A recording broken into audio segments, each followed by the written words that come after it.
Hard hitting vlogs. Hello viewers, भी आज के हमारे वीडियो का टॉपिक है लोकसभा इलेक्शंस 2024। दोस्तों, क्या हिंदुत्व और कॉमन सिविल कोड बीजेपी के लिए तुरुप का इक्का साबित होंगे? इसके बाद हम फोकस करेंगे कि क्या राहुल गांधी और केजरीवाल इसकी काट में कौन सा इश्यू पेश करेंगे। दोस्तों, अगर साल 2013 को मुड़कर देखा जाए तो उस वक्त की मनमोहन सिंह सरकार लगातार भ्रष्टाचार के आरोपों को झेल रही थी। उस वक्त राजनीतिक बदलाव की बयार नज़र आने लगी थी और लोग वर्ष 2014 में विकल्प की तैयारी कर रहे थे। ठीक इसके एक दशक बाद सत्ताधारी पार्टी भी 8 साल से ज़्यादा का वक्त गुजार चुकी है, लेकिन मोदी की सरकार का भविष्य मनमोहन सिंह की पूर्ववर्ती सरकार के ठीक उल्टा नज़र आता है। लोकसभा चुनाव के करीब 15 महीने पहले पीएम मोदी के नेतृत्व में बीजेपी ने पिछले साल उत्तर प्रदेश और गुजरात में ऐतिहासिक जीत दर्ज की। पीएम मोदी की लोकप्रियता के सहारे बीजेपी को इस साल 9 राज्यों में होने वाले चुनाव में भी जीत की आशा है। ये आशा इसलिए भी है क्योंकि पीएम मोदी का चेहरा अपराजय नज़र आता है। दोस्तों, वर्ष 2019 में राहुल गांधी पीएम नरेंद्र मोदी के प्रमुख प्रतिद्वंदी थे। इस चुनाव में राहुल गांधी ने रफाल घोटाले को जोर शोर से मुद्दा बनाने की कोशिश की थी, लेकिन असफल रहे। इसके अलावा देश की जनता के एक बड़े हिस्से ने उनकी छवि पप्पू यानी गैर गंभीर नेता की बना डाली।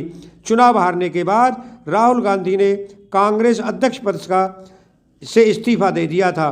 दोस्तों, इस बार वर्ष 2022 में शुरू हुई भारत जोड़ो यात्रा से राहुल की छवि को पुनर्स्थापित किया जा रहा है।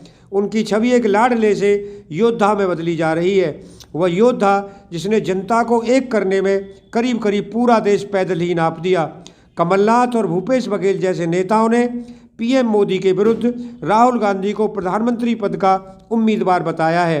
दोस्तों, कांग्रेस पूरी कोशिश कर रही है कि देश की जनता उसे स्वीकार करे, लेकिन चुनौतियों के इस क्षितिज पर एक और कड़े प्रतिद्वंदी अरविंद केजरीवाल के रूप में खड़े हो गए हैं।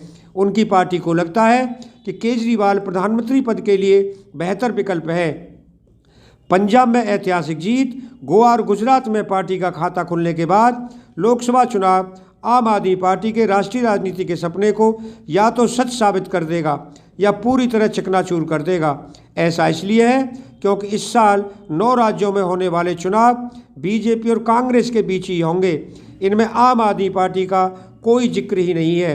वैसे दोस्तों, आम आदमी पार्टी को छत्तीसगढ़, मध्य प्रदेश और राजस्थान को लेकर हम वीडियो बाद में डालेंगे।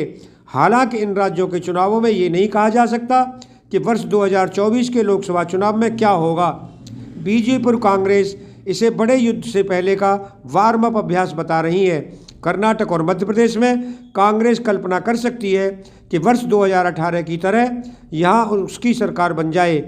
उस वक्त कांग्रेस के विधायकों ने बीजेपी का दामन थाम कांग्रेस को गिरा दिया था। इन्हीं 2 प्रदेशों में कांग्रेस का संगठन और कैडर मजबूत भी है। यहाँ DK शिवकुमार और कमलनाथ जैसे कद्दावर नेता भी हैं। दोस्तों, इधर राजस्थान को लेकर बीजेपी को पूरी उम्मीद है कि वो चुनाव जीत पाएगी, क्योंकि राजस्थान में सीएम अशोक गहलोत और सचिन पायलट के बीच तकरार जग जाहिर है। इसीलिए यहाँ पंजाब जैसे हालात पैदा हो सकते हैं। बीजेपी की नज़र तेलंगाना पर भी है, वह यहाँ तगड़ी टक्कर दे सकती है। इसके अलावा बीजेपी को उत्तर भारत के राज्यों से भी जीत की उम्मीद है। वह छत्तीसगढ़ में भी वर्ष 2018 में हुए भारी नुकसान को भरना चाहती है। फ्रेंड, 2024 में भी मोदी फैक्टर भारी दिखाई देता है। जनता विधानसभा चुनाव और लोकसभा चुनाव को अलग अलग नज़रिए से देखती है।